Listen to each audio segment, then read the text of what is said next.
오늘 주일 2부 예배에 우리에게 은혜 주실 하나님 말씀은 마태복음 16장 21에서 24절입니다. 찾으신 줄 믿고 성경을 대독합니다. 이때로부터 예수 그리스도께서 자기가 예루살렘에 올라가 장로들과 대제사장들과 서기관들에게 많은 고난을 받고 죽임을 당하고 제3일에 살아나야 할 것을 제자들에게 비로소 나타내시니 베드로가 예수를 붙들고 항변하여 이르되 주여 그리 마옵소서. 이 일이 결코 죽게 미치지 아니하리이다. 예수께서 돌이키시며 베드로에게 이르시되 사탄아 내 뒤로 물러가라. 너는 나를 넘어지게 하는 자로다. 내가 하나님의 일을 생각하지 아니하고 도리어 사람의 일을 생각하는도다 하시고 이에 예수께서 제자들에게 이르시되 누구든지 나를 따라오려거든 자기를 부인하고 자기 십자가를 지고 나를 따를 것이니라.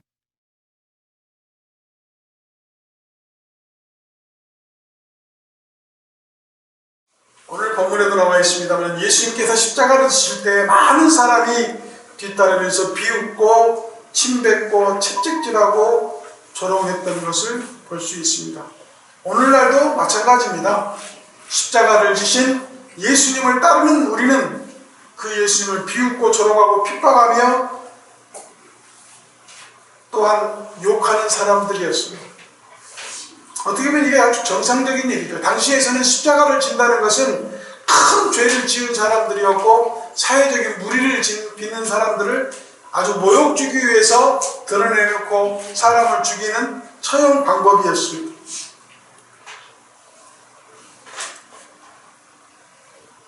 우리는 오늘 이 본문을 통해서 예수님께서 말씀하시기를 베드로에게 강하게 거역하시면서 뒤로 물러가게 하시고 사단이라고 칭하시고 나를 따르기 위해서는 십자가를 지고 따르라고 하시는 말씀을 통해서 우리에게 말씀을 해주고 계시는데, 제가 이 말씀을 통해서 여러분들에게 말씀을 드리고 싶은 것은 베드로에게 사탄이라고 칭한 것은 베드로가 사탄이라는 얘기가 아닙니다.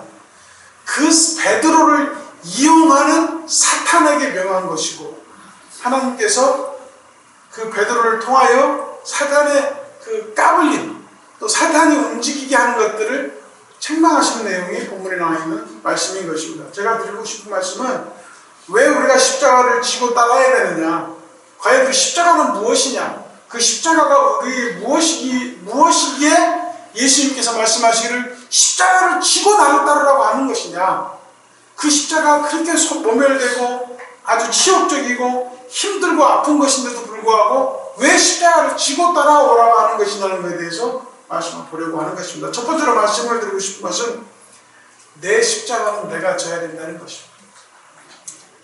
세상에서 살면서 우리가 보면 분명하게 나누어지는 것이 있어요. 뭡니까? 내 것과 남의 것입니다. 그런데 우리는 세상에서 재밌는 말로 할 때 네 것도 내 것, 내 것도 내 것이라는 말을 하는 경우가 많이 있습니다. 제가 드리고 싶은 말은 뭐냐면 십자가는 고난과 멸시였습니다. 또 핍박이었고 환난이었습니다. 이것은 예수 믿는 사람들에게 있는 것이 아닙니다. 세상 누구에게나 있는 것이 바로 십자가입니다. 다만 십자가는 그 표식을 통하여서 예수 그리스도를 믿는 사람들이 믿는 건물이나 가정이나 사람들에게 또 마음속에 있는 것이 십자가로 그려져 있고, 그 십자가가 바로 예수 그리스도임을 우리가 인정하고 있는 것입니다. 그러나 이 십자가가 요즘에 참 잘못되어지고 있습니다. 죄송한 말씀으로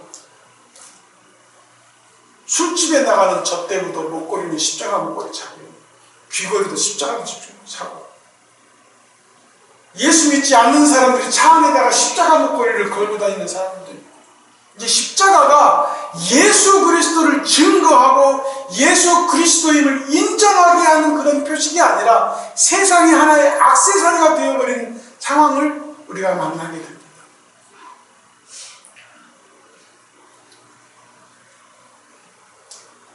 인간에게는 육체의 십자가가 있다라고 성경에서 얘기하고 있습니다. 이 육체의 십자가라는 것은 질병을 얘기합니다.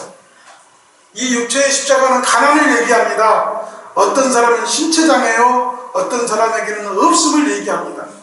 이것은 남에게 지을 수 있는 게 아닙니다. 이것은 내가 질 수밖에 없는 것이고 누가 나 대신 져주는 것이 아니기 때문에 일반적으로 세상에서 이런 육체의 십자가를 세상에서 얘기할 때는 바로 운명이라고 얘기하죠. 그래서 이것을 질 수 있든 질 수 없든 간에 끝까지 그것은 자기가 감당해야 되는 십자가임을 우리가 알 수 있습니다. 두 번째는 마음의 십자가가 있더라고요. 그 마음의 십자가는 남이 대신 지게 할 수도 없고 질 수도 없지만 스스로 고민하고 고통하는 것을 얘기하는 것입니다. 사실 남모르게 밤을 새워서 눈물을 흘리면서 탄식하고 괴로워하는 사람이 얼마나 많이 있습니까? 남들에게 말 못하고 혼자 너무 끙끙 앓는 그러한 상황들이 얼마나 많이 있습니까? 누구에게 말도 못하고 누가 같이 나누어 져줄 수도 없는 상황들이 얼마나 많이 있습니까? 그러나 이것은 분명히 이것 또한 자기가 짊어져야 될 십자가임을 우리가 압니다. 세 번째로 영적인 십자가가 있습니다. 이 영적인 십자가는 바로 저주와 멸망과 형벌을 말하는데 예수를 믿지 않는 사람은 대수롭게 생각하지 않죠. 왜냐하면 예수 그리스도를 믿지 않으므로 그 예수 그리스도의 이 영혼을 구원시켜야만 내 인생을 끝내는 날 새로운 하나님 나라의 생활이 시작되고 새로운 하늘나라의 주민등록증을 받게 되는 것인데 이 상황을 모르는 사람들은 이 멸망과 고통과 이 혼돈을, 이 형벌을 알지 못하기 때문에 이 영혼의 십자가는 지어지지가 않는 것입니다. 우리가 누구에게나 져야 될 육체의 십자가나 마음의 십자가나 이 영적인 십자가가 있지만 이 모든 십자가들은 결국 고통이고 아픔이고 힘듦임을 알 수 있듯이 스스로 이것은 이 고통스러워도 이 짐을 지어야 되지만 결국 이 고통을 견디지 못해서 자살하는 사람도 있고 이 육체 또는 마음의 영적인 십자가를 지지 못함으로 해서 자꾸 다른 길로 가게 되고 편한 길로 가기 위해서 나서는 사람들이 많은 것을 우리가 알 수 있습니다. 그러나 이 십자가를 지고 나를 따르라고 하는 예수님의 그 십자가는 또 다른 의미가 있더라고요. 우리는 다른 사람의 십자가도 져야 되는 것이 그리스도인, 하나님의 사람, 하나님의 백성의 책임이요 직분이더라고요.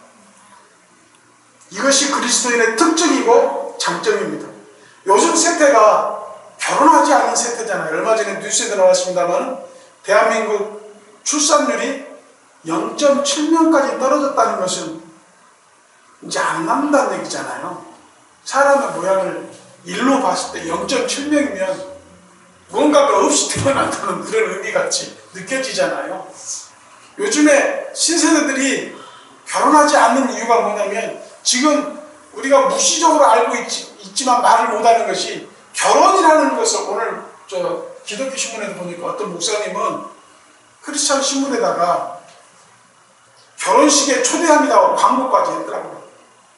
자기 목사님 딸을 결혼시키는데 무슨 호텔에서 크게 하는데 아시는 분들 오시라고 신문 광고까지 낸 것을 제가 봤습니다만은 요즘 세대는 결혼하지 않고 계약 결혼이라는 걸 한대요. 그래서 그냥 마음 맞으면 같이 살다가 한 1년 살다가 마음에 들면 더 살아보고 연장 계약을 하고 그러지 않으면 헤어지고 그런다고 합니다. 그게 뭐냐면은 이 삶 자체가 십자가임을 그들이 깨달은 것 같은 느낌이 들어요. 그런데 우리 어머님 아버님 어땠습니까? 죄송한 말씀으로 지금 생각하면 대책 없이 나은 것 같아요. 네?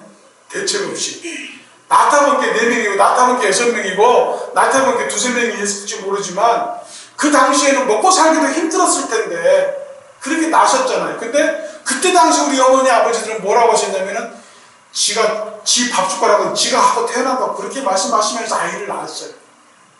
그런데 이제 제가 성인이 되어서 이제 저도 아버지 입장에서 보니까 아버님을 또 특히 하늘나라로 이제 좀 이사 보낼 때 보니까 자식이 많은 게 좋더라고요. 우리 형제 자매들이 있는 게 너무 힘이 되고 좋더라고요. 그런 거 봤을 때 우리 부모님들도 현명하고 하나님께서 우리 가족을 지키시고 자녀들을 지켜주실 것을 알고 그 자식에 대한 십자가를 지고 살아오셨더라고요. 그런데 그 자식들을 축복하시니까 우리 부모님 세대들도 그 자식들을 통하여 기쁨을 누리고 큰 영광을 누리고 사시는 것이잖아요. 그런데 요즘 세대들은 그 자식마저도 짐으로 생각하고 십자가로 생각하고 자식도 낳지 않고 있습니다. 그래서 지금 우리나라는 경제 인구 비율로 봤을 때에 완전히 우리나라가 없어진 시기가 2070년도라. 그리고 2050년도가 되면 2050년도에는 우리나라의 직업이랄지 또는 산업체랄지 이런 것이 완전히 붕괴돼서 없어지는 시기가 된답니다. 이 상태로 간다면. 지금 우리나라가 그동안 20년, 30년 동안 먹고 산 것이 반도체 때문에 먹고 살았거든요. 근데 반도체가 지금은 대만하고 일본하고 중국하고 미국이 워낙 이 반도체 갖고 전쟁을 하다 보니까 이제 반도체가 거의 다 지금 반토막이 아니라 반에 반토막이 나서 삼성전자도 지금 수익이 거의 80% 정도가 깎인 걸로 이번에 보도가 됐는데, 우리 대한민국이 앞으로 그래도 살아남을 수 있는 길이 뭔지 아십니까? 배터리예요, 배터리. 이 자동차 배터리 들어가는 배터리가, 전기 배터리가 앞으로 전 세계를 반도체보다 더 크게 지배를 한다는 얘기가 있습니다. 하나님이 대한민국을 너무너무 사랑하세요. 그리고 지금 여러분이 알게 모르게 뭐 아시는 분도 있겠습니다만은 우리 대한민국의 가장 큰 축복이 뭔지 아세요? 뭐 반도체를 통해서 모든 국민을 먹게 하시고 나라를 부강하게 하시고 하나님이 지키셨지만 또 이제 자동차 전기 배터리를 통해서 또 축복하시는데, 대한민국의 가장 큰 축복은 통일입니다. 이 통일이 하나님이 어떻게 축복하시냐면요, 통일이 되는 순간, 지금 대한민국 같은 경우는 군사적으로 봤을 때 군사적 힘이 7위인가 그래요. 7위. 전 세계적으로 7위도 굉장히 높은 거잖아요. 그런데 통일이 되게 되면 군사 파워가 미국 다음으로 2등이 됩니다. 왠 줄 아세요? 북한에 핵이 있잖아요. 그 다음에 군사나 또는 그 북한 쪽에 그 자원이 개발되지 않은 내용, 요즘 세계에서 가장 귀중한 자료가 휘토류라고 하잖아요. 휘토류가 것이 반도체 만드는 물질인데 북한에 엄청난 매장량을 가지고 있고, 또한 북한과 한국이 통일됨으로 해서 그 러시아를, 중국은 문을 안 열어줄 것 같은데 러시아를 통해서 유럽 횡단열차가 연결되면 대한민국은 관광의 요충지가 되고, 아무튼 여러 가지 내용들이 많습니다. 근데 하나님은 절대로 대한민국을 버리지 않으실 거고, 또 하나님은 대한민국을 사랑하실 것을 우리는 알고 있는데, 이러한 때에 엉뚱한 십자가를 짓는 사람들이 너무 많더라고요. 그게 누군지 아십니까? 지난 3월 1일 날 세종시에서 어느 주민이 국기를 안 걸고 일장기를 걸었죠. 그분의 직업이 뭔지 아세요? 목사님이더라고요. 목사님. 또 그분이 어느 당 출신인 줄 아세요? 국민의힘이더라고요. 참 엉뚱하고 참 잘못된 십자가를 통해서 하나님을 부끄럽게 하는 일들이 너무 많습니다. 지금 설교하고 상관없는 얘기는 정광훈 목사가 자기 사랑의 교회 보상금으로 560억 받은 거 아시죠? 그런데 그 옆에 무슨 또 서울시에서 뭔가를 짓는데 거기에 또 하나 알박기를 했답니다. 그 땅을 뭐 400억인가 주고 샀대요. 그럼 400억 주고 샀으면 한 1000억 받으라 하지 않겠어요? 그게 강단에서 드릴 말씀으로 짝꿍이죠. 목사님은 아니죠. 세상에 그런 분들 때문에 기독교가 이런 치욕을 당하고 모욕을 당하고 교회 성도들이 다 떠나가고 망교회가 되면서 교회가 문을 닫는 일이 벌어지지 않습니까? 사랑하는 성도 여러분, 빌립보서 2장 4절 말씀을 한번 같이 읽겠습니다. 빌립보서 2장 4절 말씀 같이 읽겠습니다. 시작. 각각 자기 일을 돌본 뿐더러 또한 각각 다른 사람의 일을 돌아보아 나의 기쁨을 충만케 하라. 하나님은 나를 영광 돌리는 자들을 사랑하시고 축복하신다고 말씀하셨지만, 이 말씀을 통해서 다른 사람의 십자가를 지라고 하는 그 말씀을 이 말씀으로 전달해 드리고 싶습니다. 각각 자기 일을 돌아볼 뿐만 아니라 또한 각각 다른 사람의 이름을 돌아보아서 나의 기쁨을 더 충만하게 하라. 그 말은 남을 돌아보는 것은 어떤 것입니까? 남을 사랑하는 것이죠. 남을 사랑하는 건 무엇입니까? 하나님의 말씀을 전달하여 그 사람을 하나님께로 인도하는 것이 바로 돌아보는 것이라고 했습니다. 오늘 본문에도 돌아보았다는 말이 나오죠. 예수님께서 베드로에게 돌아봐서 꾸짖는 장면이 나오는데, 돌아왔다는 것은 무슨 말이냐? 돌이켰다는 것은 무슨 말이냐면, 하나님께서 그 마음이 예수님께서 주여 제발 그러지 마십시오. 주님은 우리와 함께 영광을 보셔야 된다는 그 베드로의 충정을 받은 게 아니라, 사단아 물러가라고 하면서 돌이키셔서 자기의 마음을 굳건히 하시고 십자가를 지기 위한 예수 그리스도께서 베드로를 꾸짖는 모양이 돌이키시는 모양입니다. 사랑하는 성도 여러분, 우리는 신앙생활을 하면서 돌이켜야 될 때가 많아요. 돌이키셔야 할 일이 많습니다. 나는 지금까지 모든 것을 정상적으로 살아왔다라고 하시면 그대로 머물러 그 자리에서 계속 믿음의 생활을 하시겠지만, 우리 믿는 자들에게 가장 주시는 하나님께로 올바로 돌아오고 돌이키게 하는 수단이 뭡니까? 회개입니다. 회개는 하나님이 주신 우리의 축복입니다. 회개 없는 신앙은 하나님께 걸어갈 수 없는 다리 없는 신앙과 마찬가지입니다. 우리는 끊임없이 회개해야 됩니다. 돌이킨다는 것은 무엇입니까? 잘못된 것을 바로 세우고 잘못된 것을 바로 수정하여서 원래대로 만드는 것이 돌이키는 것입니다. 요즘 세대가 안중근, 유관순, 독립투사들이 했던 일들을 보면 우와라고 하면서도 그 심정에는 나라를 사랑하고 민족을 사랑하고 이 나라를 위해서 충성하고 헌신하려고 하는 마음은 하나도 없는 것이 요즘 드러나고 있습니다. 사랑하는 성도 여러분, 로마서 9장 1절부터 3절까지 말씀을 같이 읽어보겠습니다. 시작. 내가 그리스도 안에서 참말을 하고 거짓말을 아니하노라. 내가 큰 근심이 있는 것과 마음에 그치지 않는 고통이 있는 것을 내 양심이 성령 안에서 나로 더불어 증거하노니, 나의 형제 곧 권력의 친척을 위하여 내 자신이 저주를 받아 그리스도에게서 끊어질지라도 원하는 바로다. 이게 무슨 말씀입니까? 내가 하나님과 끊어지는 각오를 하더라도 말씀을 전해야 되겠다는 강한 그 사도 바울의 말을 전하고 있는 것입니다. 이게 무슨 말이냐면은 출애굽기 32장에 보니까 이런 말씀이 나와요. 모세가 십계명을 받고 내려왔는데 보니까 황금 송아지를 두고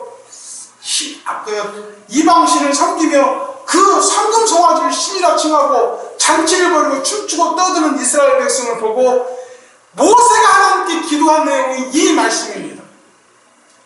주여, 주의 기록된 내 이름을, 주의 책에 기록된 내 이름을 지워서라도 이스라엘 백성들을 구원하여 주십시오. 이 말과 같은 말씀이에요. 우리가 다른 사람의 십자가를 진다. 다른 사람이라는 것은 나 외에 다른 사람, 내 자식일 수도 있어요. 내 부모일 수도 있어요. 내 친척일 수도 있어요. 그 사람들을 위해서 그 생명이 구원받게 하기 위해서 내 목숨을 걸어야 되는 것입니다. 그게 내 십자가인 거예요. 그 십자가를 지어야만 하나님께서 더 큰 기쁨을 누리신다고 말씀하시는 겁니다.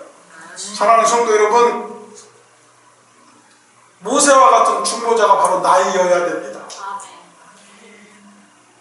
바울처럼 내 형제와 내 친척을 골육까지 걸고 하나님과의 관계가 끊어질지언정 나는 참말을 할 것이고 이 진리를 전할 것이고 이 말씀을 전할까라는 말씀을 우리가 전해야 되는 것입니다.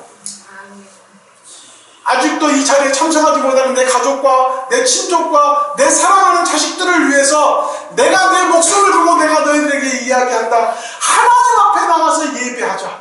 하나님 앞에 나가서 우리가 기도하자. 하나님 앞에 나가서 찬송하자라고 말씀하셔야 되는 게 바로 여러분들인 것입니다.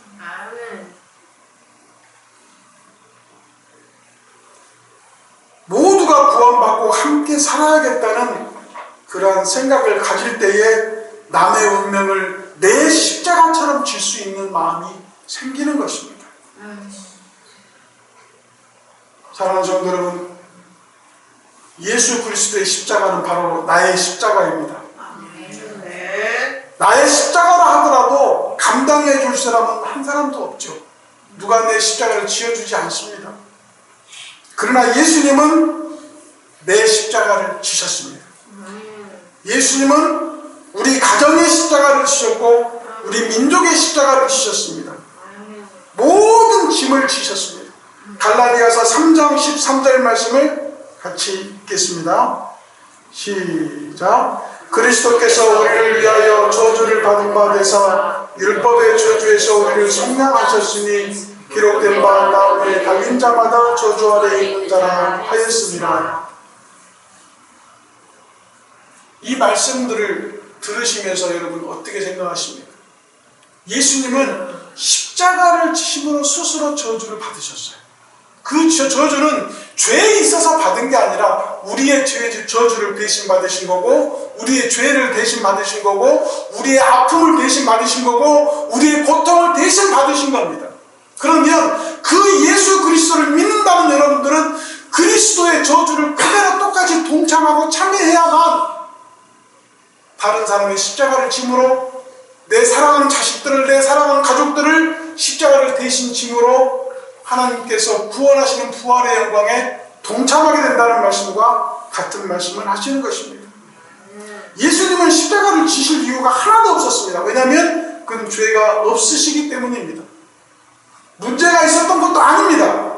고민이 있었던 것도 아니고 오직 예수님은 우리를 구원하기 위해서 오셨고, 우리를 살리기 위해서 오셨고, 우리를 영생하고 우리를 영원한 구원 속에 동참시키기 위해서 스스로 고난받으시고 멸시받은 것을 성경을 통해서 알 수 있습니다. 사랑하는 성도 여러분, 이 십자가의 지심으로 죄로 말미암아 예수님은 우리의 죄로 말미암아 대신 죽으셨습니다. 왜 죄로 인해서 죽으셨느냐? 로마서 6장 23절 말씀을 같이 읽겠습니다. 시작. 죄의 싹은 사망이요 하나님의 은사는 그리스도 예수 우리 주 안에 있는 영생이니라.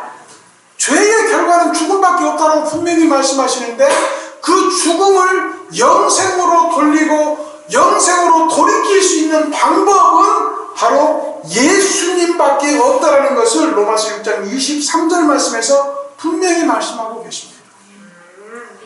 이 인생을 죽음으로 종료하시겠습니까? 그렇지 않잖아요. 우리가 예수님을 믿는 이유는 그 예수님께서 우리 영혼을 구원하심으로 말미암아 영원한 안식과 영원한 하나님의 은혜 가운데 동참하기 위해서 예수 그리스도를 믿는 것입니다. 그러면 우리는 십자가를 지고 따르자고 하는 이유에 대해서 한번 보려고 합니다. 주께서 우리에게 말씀하시기를 십자가를 지고 따르라고 말씀하시고, 십자가를 지을 때는 아무 의미 없이 다른 사람이 아무 의미 없이 따르는 사람들이 있어요. 오늘 본문에도 나왔지만 서기관들이나 대제사장들은 예수 그리스도의 십자가를 따르면서 승리의 찬송을 불렀습니다. 왜 승리의 찬송을 불렀습니까? 예수 때문에 자기들이 하는 교회 사업이 다 망하고 다 뿔뿔이 흩어져 헌금도 안 들어오니까 이 사람을 죽여야 되겠다. 예수 그리스도를 죽이니까 죽일 수 있는 길에 성공을 하고 나니까 너무 기쁘고 즐거웠을지도 있어요. 또한 사람들이 있습니다. 예수 그리스도께서 갑자기 잡혀가니까 예수를 따르겠다라고 했던 제자들은 저 멀찍이서 사람들 뒤에서 조심조심 들키지 않고 예수를 따랐던 제자들을 우리는 성경을 통해서 볼 수가 있습니다. 십자가는 사명감 없이 지울 수 없습니다. 십자가는 믿음 없이 질 수 있는 게 아닙니다.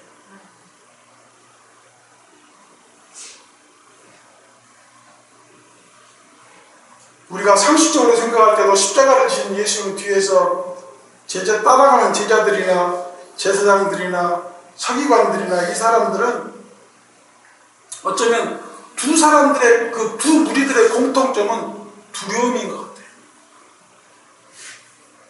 예수를 죽이는 서기관들이나 제사장들은 예수를 죽이고 나면 이것이 과연 끝날 것인지, 이 일로 인해서 옛날처럼 자기들이 영광을 더 받고 권세나 지위가 보존되는지에 대한 확실성이 없었고, 이 죽임으로 인해서 하나님이 그들에게 어떻게 할지에 대한 분명한 두려움이 있었을 거라고 저는 봐요. 또 한 가지, 제자들이 가지는 그 가운데는 예수님을 사랑하지만 예수님이 그 전한 복음으로 인해서 예수님이 죽는 건데, 그들과 같이 동참했던 제자들이 예수님을 따라가면서 예수님과 거리를 둔 것은 자기가 그렇게 될까봐 두려움이 있는 거 아니에요. 사랑하는 성도 여러분, 우리가 십자가를 짐에 있어서 그 두려움이 어쩌면 정상일 수도 있겠으나, 분명히 말씀을 드리는 것은 주님께서 말씀하실 때 십자가를 지고 나를 따라오라고 하는 것은 이 길이 그만큼 어렵고 힘들고 아프고 고통임을 분명히 말씀해주고 있습니다. 주께서 말씀하시기를 나를 따라오거든 십자가를 지고 나를 따라가는 이 말씀은 너희가 이 길에 있어서 큰 고난과 고통을 당한다 할지라도 너희가 아직 보지 못할, 예수님께서 21절에 말씀하시기를 내가 예루살렘에 올라가서 대제사장과 서기관들에게 고난받고 그 말씀을 기억을 못하는 거예요. 3일 후에 내가 부활하리라는 그 말씀을 예수를 믿고 있는 제자들까지도 인정을 못하고 있는 상태인 거예요, 지금. 그렇기 때문에 두려움이 앞선 거예요. 그러나 그 죽음 뒤에 부활이라는 것을 눈으로 확보하지 못하고 그 마음속으로 인정이 안 되었기 때문에 두려움이 있을 수밖에 없었지만, 예수님의 부활을 목도한 제자들의 그 마지막 인생들을 보십시오. 마지막까지 죽음을 당하면서까지 하나님 말씀을 전한 것이죠. 우리의 신앙이 그렇게 돼야 될 줄로 믿습니다. 십자가는 그렇게 져야 됩니다. 우리가 분명히 힘들고 아프고 고통스러울지 알면서도 지우는 것은 그 십자가를 지는 건 뭐냐면, 그 십자가를 통하여 나는 반드시 부활하리라, 하나님 나라에 분명히 도착하리라, 하나님의 축복의 멸관을 받으리라는 강한 믿음이 있을 때 십자가를 질 수가 있는 것입니다. 십자가를 져야만 영의 사람이 될 수가 있습니다. 십자가는, 예수 그리스도의 십자가는 나를 위해서 지신 십자가이기 때문에 반드시 그 십자가를 지고 따라야 합니다. 십자가는 무겁고 힘들수록 은혜가 더 큽니다. 십자가의 고난이 더 클수록 축복이 더 큽니다. 우리는 십자가를 지되 선택하지 말아야 됩니다. 십자가의 고난은 멸시로 천대이지만 어떤 십자가는 주님과 상관없는 십자가가 너무 많습니다. 제가 이 말씀을 준비하면서 이 십자가에 대해서 고민을 생각해보니까, 곰곰이 생각해보니까 이런 십자가가 있더라고요. 내가 하나님의 그 사명과 하나님의 직분을 위해서 최선을 다해서 지려오는 십자가가 있고, 엉뚱한 십자가가 진짜 금목걸이로, 금 귀걸이로, 팔찌로, 모양으로, 형태로 스스로 정말 지지 말아도 될 것들을 다 십자가를 지고 살더라고. 우리가 스스로가 자식의 십자가를 지고, 내 환경의 십자가를 지고, 내 육신의 아픔으로 인해 십자가를 지고, 세상의 고민과 걱정으로 십자가를 지는 그런 잘못된 십자가를 지고 있더라고요. 사랑하는 성도 여러분, 누가복음 14장 27절 말씀을 같이 읽겠습니다. 시작. 누구든지 자기 십자가를 지고 나를 쫓지 않는 자는 능히 나의 제자가 되지 못하리라. 내 십자가를 지기 위해서 누구든지 자기 십자가를 지고 나를 쫓지 않는 자는 내 제자가 되지 못한다는 그 말씀을 통해서 무엇입니까? 그 십자가가 분명히 무엇인지를 알고 지셔야죠. 하나님의 십자가가 아닌 나의 문제, 나의 환경과 내가 가지고 있는 세상적인 것은 십자가를 지고 예수님을 따르면 잘못된 길로 접어들 수밖에 없는 것입니다. 빌립보서 3장 18절 말씀을 같이 읽겠습니다. 시작. 내가 여러 번 너희에게 말하였거니와 이제도 눈물을 흘리며 말하니 여러 사람들이 그리스도의 십자가의 원수로 행하리라. 이 말씀, 그리스도의 십자가의 원수가 뭐겠습니까? 그리스도 십자가의 원수는 이것을 저도 잘 이해를 못해서 성경을 찾아봤거든요. 이게 뭐냐면, 이 십자가의 원수가 세상적인 십자가로 인해서 하나님과 원수됨을 얘기하더라고요. 예수님의 십자가가 아니라 내 십자가가 지금 나를 지고 있고 내 환경의 어려움과 내 고통 내 것만 지고 가면서 주님 나 힘들어요 하는 그런 신앙을 얘기하더라고요. 이 십자가, 세상적인 십자가가 그리스도의 십자가와 원수되게 한다는 것을 말씀하시더라고요. 우리가 그러한 신앙을 지고 있더라고요. 그런 신앙생활을 하고 있는 경우가 많더라고요. 그러나 빌립보서 4장 13절 말씀을 같이 읽겠습니다. 시작. 내게 능력 주시는 자 안에서 내가 모든 것을 할 수 있느니라. 내게 능력 주시는 자 그 예수 그리스도의 십자가를 믿고 가니까 내가 못할 일이 없다라고 분명히 사도 바울은 고백하고 있어요. 이 말씀은 다시 말하면 십자가가 허락하시면 이 십자가는 내가 끝까지 주님 나라까지 지고 갈 수 있는 십자가가 된다는 말씀과 같은 것입니다. 사랑하는 성도 여러분, 결론적으로 말씀을 드리겠습니다. 오늘도 여러분들은 십자가를 지고 계십니까? 그 십자가가 내 것 아닙니까? 하나님께서는 말씀하시기를 자기 십자가를 칠 때 그 십자가는 내 십자가이고 다른 사람의 십자가이며 예수 그리스도의 십자가이며 세상의 모든 사람들을 위해서 지고 가는 십자가가 된다는 것을 인정하시고 그 십자가가 나의 능력이며 나의 구원이며 영생임을 깨달아서 그 십자가를 감사함으로 지시는 성도님들이 되시길 주의 이름으로 축복하고 기도합니다. 사랑하는 성도 여러분, 아까도 말씀 가운데 말씀드렸습니다만 십자가가 크면 클수록 은혜가 더 크고 십자가가 고통스러우면 고통스러울수록 더 큰 축복이 있다는 진짜 말로 이해할 수 없는 이 축복을 경험하셔야 될 줄로 믿습니다. 그럼 성도 여러분, 우리가 생각하고 있는 믿음 안에서 우리 스스로 위로하는 말을 하지 말자. 그냥 우리 신앙에 있어서 가장 잘못된 것은 어떠한 일이 벌어질 때마다 주님의 뜻을 찾고 주님의 어떤 의도를 찾는 그러한 신앙을 함부로 하지 말자.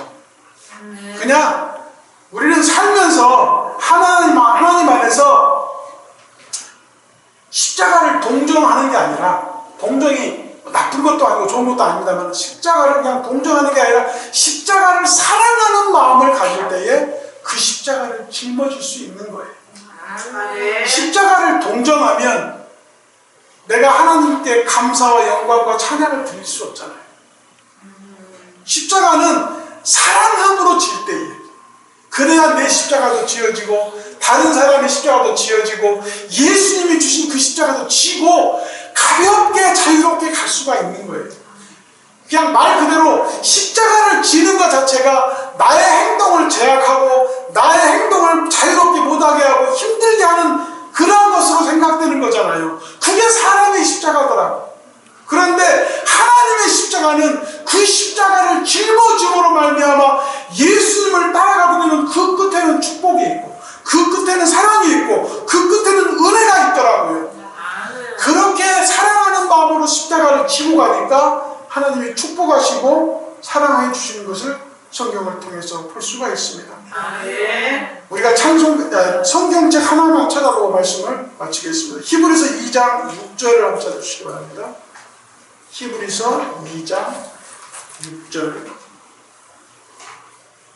히브리서 2장 6절부터 10절까지 말씀을 천천히 한 목소리로 말씀의 결론을 내는 말씀으로 들으시고 말씀을 같이 한 목소리로 천천히 읽겠습니다. 6절부터 10절까지 찾으셨죠? 시작. 오직 누가 어디 증거하여 가로되 사람이 무엇이간데 주께서 저를 생각하시며 인자가 무엇이간데 주께서 저를 권고하시나이까. 저를 잠깐 동안 천사보다 못하게 하시며 영광과 존귀와 관시우시고 만물을 그 발에 복종케 하셨느니라 하셨으니 만물로 저에게 복종케 하셨은즉 복종치 않는 것이 하나도 없으나 지금 우리가 만물이 아직 저에게 복종하는 것을 보지 못하고 오직 우리가 천사들보다 잠깐 동안 못하게 하심을 입은 자 곧 죽음의 고난을 받으심을 인하여 영광과 존귀로 감시는 예수를 보니 이를 행하시는 하나님의 은혜로 말미암아 모든 사람을 위하여 죽음을 맛보게 하심이라.